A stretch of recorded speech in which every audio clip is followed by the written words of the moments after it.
23 new cases today in Victoria, 2 of which are interstate, which I'll talk about in a moment. 2 people currently in hospital, and of course we send our best to anybody recovering from coronavirus in Victoria. 137 active cases of COVID in the state. We now have 330 exposure sites, excuse me, and 13,700 primary close contacts across our outbreak. We managed to clear another 253 people yesterday. I might start with vaccinations today. Not only did we do a really high number of vaccinations yesterday, over 25,400, but over the last 3 days, first 3 days of this week, 9,600 people came forward to get their first dose of AstraZeneca. It's really good to see that's a threefold increase of AstraZeneca take-up compared to last week, the same 3 days last week. We have another 11,600 people booked in for their first dose of Astra for the remainder of this week. Now, can I just thank everybody who's coming forward to get vaccinated?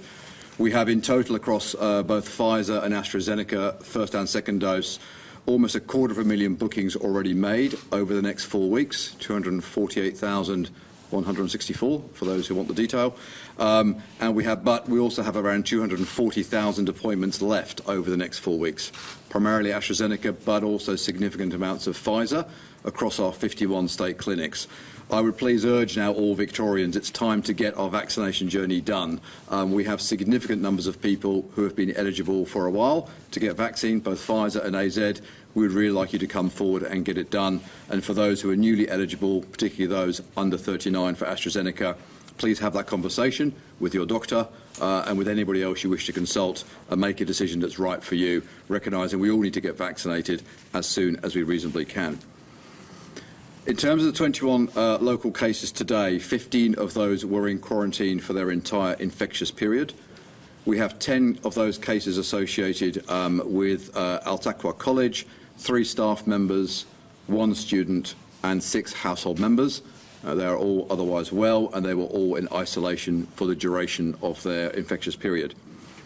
We have 4 people associated with the Newport Footy Club exposure, 1 player and 3 household contacts from various connections. 3 of those people were in isolation, 1 is a new household contact. And we have 3 people from the Caroline Springs shopping centre exposure area, all household contacts. 2 of those were in isolation. All those 17 cases I've just gone through were linked, and as I said, 15 were in isolation. We have 1 new case, which is a man from the inner north. He has some social connections to some of our exposure sites. We haven't yet ascertained the exact link. That work is going on. I expect us to be able to link that in the next day or 2. That takes us to 18. We then have, and probably the most interesting cases for today, 3 cases across 2 entirely separate and unconnected households in Glenroy, who are positive. We have no acquisition source for them at this point in time. Obviously, a lot of work happening with those 2 separate families. One of them is a child who attends Glenroy West Primary School. We are, of course, working with the school, as we have done with a number of schools in this response, to get them all tested and to ensure that we rapidly establish acquisition source and any other onward connections. You may recall yesterday I did speak about some wastewater detects, which included Glenroy. That was prescient. I therefore urge people to please, we're continuing to see wastewater detects in the Glenroy to Broadmeadows area. It's a very large catchment. It includes a number of different suburbs, including Essendon Fields, Roxburgh Park, Strathmore, Jacana and Broadmeadows. There are others. I would please urge anybody in that outer north suburb area, in those suburbs I've just mentioned, if you have any symptoms whatsoever. We have active cases of COVID in that area that we now know about. We are very keen to establish any other cases that might be out there as swiftly as we possibly can as we try to run all these outbreaks to ground. There are at least 23 different testing sites across the northern suburbs within a sort of a 10k radius of Glenroy. We please ask people to make good use of those testing sites. Obviously, a lot of activity happening in that space. In terms of yesterday, I mentioned 2 cases that were unlinked cases, mystery cases.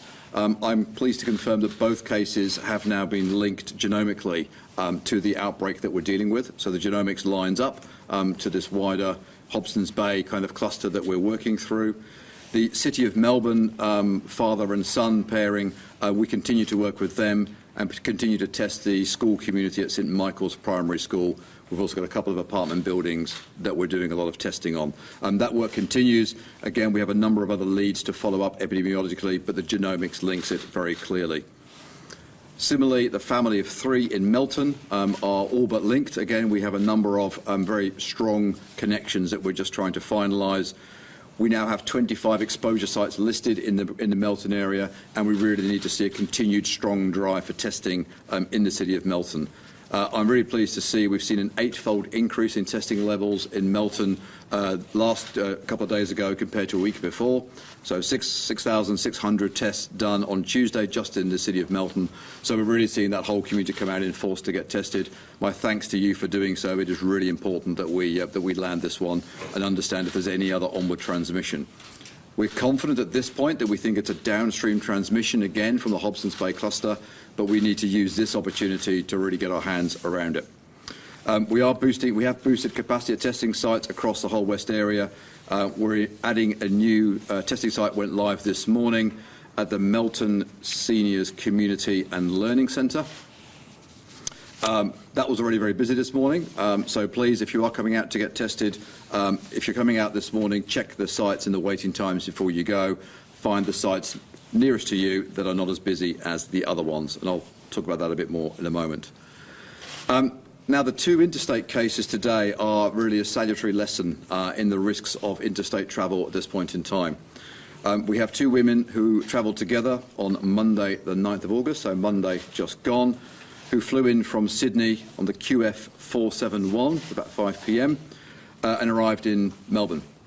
They did not have the right permit with them. No permit would have been issued. It's an extreme zone. They were stopped by our authorised officers and taken into hotel quarantine. Yesterday, both of them tested positive. This is the risk of interstate travel at this point in time. This is why we have, the Chief Health Officer has declared Sydney and New South Wales as an extreme red zone.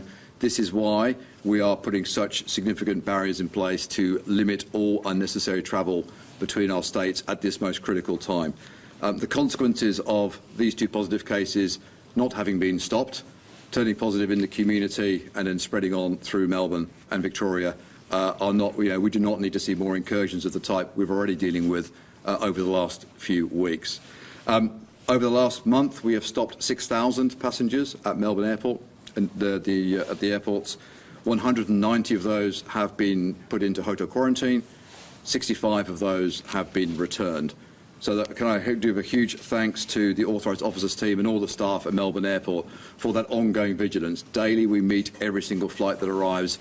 Daily we check everybody who's coming in from a red zone or an extreme zone, and this is why we do it. As a footnote, and I stress it's a footnote, I'm pleased to say that both women are well. They're being well cared for in the hotel quarantine programme. We'll, of course, work on their recovery. Fines of $5,452 each have been issued for these 2 individuals. It also underscores our determination around doing all we can to support border communities. We are, of course, as the Premier announced yesterday, introducing a border permit that will be enforced from 6 p.m. tomorrow. The permit will be available from this afternoon online. It is a relatively simple online process. Again, I know it's so challenging now for border communities with the risks we see and the increasing number of cases we're seeing in regional New South Wales, but it is so important that we continue to manage those border permit systems and have a good sense of who's coming across the border and that those testing obligations are clearly in place. Finally, in terms of wider testing, 45,408 tests undertaken yesterday. We continue to see 97.8% of tests returned by the next day. We're averaging around 39,000 tests a day over the last week. So we're seeing a high level of testing over the last few days, and my thanks to everybody for coming out and getting it done. It is particularly important in those areas. We now have a significant part of the North Melbourne suburbs. We really want to see some good testing in, as well as Melton and Caroline Springs, and of course the ongoing exposure sites. We were busy in the west yesterday, but on average over the course of the day, waiting times are about an hour. As we always see, we are busiest in the morning, as we are again this morning. We are much quieter in the afternoon, so I'd ask people to check. And again, please make use of the full capacity across the day. And in terms of our western LGAs of Hobson's Bay, Wyndham, Maribyrnong and Brimbank, we're seeing around a 2.5 to threefold increase in testing activity compared to a week ago. So people are coming out in droves, the system is standing up, and we're all working very hard to get to the bottom of this outbreak. Finally, can I just recognise the pressures we have, particularly with our Western Health colleagues and Western Health at Sunshine and Werribee Hospital. We do have, as I said yesterday, a significant number of staff, frontline staff that are furloughed through the various exposure sites we're working on. It does mean, although the emergency departments at Footscray and Sunshine continue to be open for blue light cases, we are diverting where we can the less urgent cases to ensure we support our health services in total. A huge thanks to the staff at Western Health and at Werribee for their phenomenal efforts over the last few days. And it's a pretty tough when you're short-staffed. They're doing a magnificent job, as they always do. And more generally, can I urge all Victorians, as you interact with our vaccination teams, our testing teams across the state and all health services, please be patient, be kind. We're all here to make this. We're all here to get to the bottom of this. We're all here to get people vaccinated and to move out beyond this outbreak. And we very much appreciate and rely upon your support to do so.